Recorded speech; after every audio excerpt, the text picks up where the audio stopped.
Hello అండి, నమస్తే. నేను త్రివేణిని. Welcomes to Triveni's kitchen. ఈరోజు మనము ఈ వీడియోలో ఓట్స్తో హోమ్ మేడ్ ఓట్స్ మిల్క్ ఎలా చేయాలో చూద్దాము. ఇవి షాప్లో కొన్నాటికి మాదిరిగానే ఉంటాయి అన్నమాట. ముందుగా దీనికోసం కప్పు ఓట్స్ తీసుకుని దానిలో ఒక కప్పు కూలింగ్ వాటర్ వేసుకోవాలి.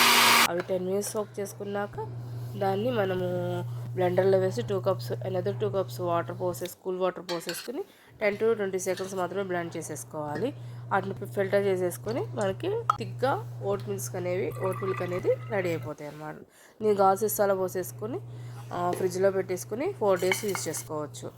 దీనిలో మనము ఓట్స్ మిల్క్తో ఇంకొక రెసిపీ లాగా చేద్దాము.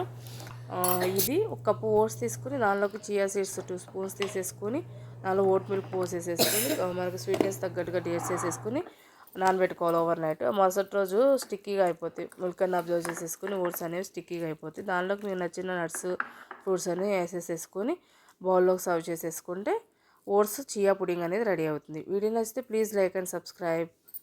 Thank you for watching.